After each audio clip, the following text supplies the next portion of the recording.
कृष्णाय वासुदेवाय हरे परमात्मने प्रणतः क्लेशनाशाय गोविंदाय नमो नमः। जय श्री कृष्ण। युज्यन्नेवं सदात्मानं योगी विगतकल्मषः सुखेन ब्रह्म संस्पर्शम् अत्यन्तं सुखमश्नुते। सर्वभूतस्थमात्मानं सर्वभूतानि चात्मनि ईक्षते योगयुक्तात्मा सर्वत्र समदर्शनः। यो मां पश्यति सर्वत्र सर्वं च मपि पश्यति तस्याहं न प्रणश्यामि स च मे न प्रणश्यति। अर्थात वह पाप रहित योगी इस प्रकार निरंतर आत्मा को परमात्मा में लगाता हुआ सुखपूर्वक पर ब्रह्म परमात्मा की प्राप्ति रूप अनंत आनंद का अनुभव करता है। सर्वव्यापी अनंत चेतन में एक ही भाव से स्थित रूप योग से युक्त आत्मा वाला तथा सब में समभाव से देखने वाला योगी आत्मा को संपूर्ण भूतों में स्थित और संपूर्ण भूतों को आत्मा में कल्पित देखता है। जो पुरुष संपूर्ण भूतों में सबके आत्मरूप मुझ वासुदेव को व्यापक देखता है और संपूर्ण भूतों को मुझ वासुदेव के अंतर्गत देखता है, उसके लिए मैं अदृश्य नहीं होता और वह मेरे लिए अदृश्य नहीं होता। आत्म साक्षात्कार का अर्थ होता है कि भगवान के संबंध में अपनी स्वाभाविक स्थिति को जानना।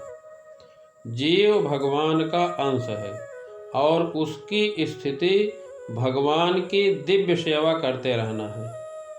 ब्रह्म के साथ यह दिव्य सानिध्य ही ब्रह्म संस्पर्श कहलाता है। भक्ति से ओतप्रोत जीव परम पिता परमात्मा को हर प्राणी के हृदय में परमात्मा रूप में स्थित देखता है।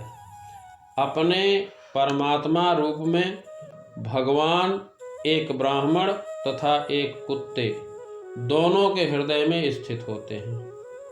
पूर्ण योगी जानता है कि भगवान नित्य रूप में दिव्य हैं और हर जीव में स्थित होते हुए भी भौतिक रूप से प्रभावित नहीं होते। यही भगवान की विशेषता है। यद्यपि जीवात्मा भी एक एक हृदय में विद्यमान है, किंतु वह एक साथ समस्त हृदयों में नहीं है। आत्मा तथा परमात्मा में यही अंतर है। जो वास्तविक रूप से योगाभ्यास करने वाला नहीं है, वह इसे नहीं देख पाता। भगवान सभी प्राणियों का स्रोत होने के कारण माता और पालनकर्ता के समान है। जिस प्रकार माता अपने समस्त पुत्रों के प्रति समभाव रखती है, उसी प्रकार परम पिता भी रखता है। परमात्मा प्रत्येक जीव में निवास करता है। बाह्य रूप से भी प्रत्येक जीव भगवान की शक्ति में स्थित है। भगवान की दो मुख्य शक्तियां हैं, परा और अपरा। पराशक्ति का अंश होते हुए भी अपरा शक्ति से बद्ध है। जीव सदा ही भगवान की शक्ति में स्थित है। प्रत्येक जीव किसी न किसी प्रकार भगवान में ही स्थित रहता है। योगी समदर्शी है, क्योंकि वह देखता है कि सारे जीव अपने अपने कर्मफल के अनुसार विभिन्न स्थितियों में रहकर भगवान के दास होते हैं। अपराशक्ति में जीव भौतिक इंद्रियों का दास रहता है, जबकि पराशक्ति में वह साक्षात परमेश्वर का दास रहता है। इस प्रकार प्रत्येक अवस्था में जीव ईश्वर का दास है। भगवान का भक्त परम पिता परमेश्वर को सर्वत्र देखता है।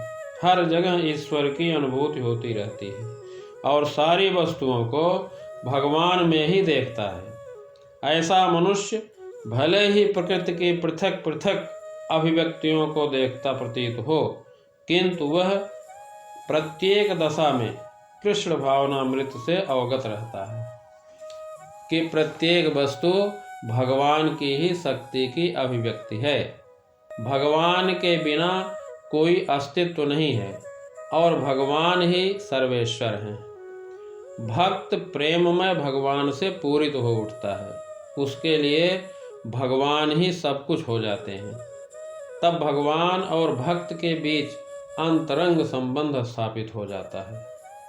उस अवस्था में जीव को विनष्ट नहीं किया जा सकता और न भगवान भक्त के दृष्टि से ओझल होते हैं। भगवान में तादात्म्य होना आध्यात्मिक लय है। भक्त कभी भी ऐसी विपदा नहीं उठाता। ब्रह्म संहिता में आता है कि मैं आदि भगवान गोविंद की पूजा करता हूँ, जिनका दर्शन भक्तगण प्रेम रूपी अंजन लगे नेत्रों से करते हैं।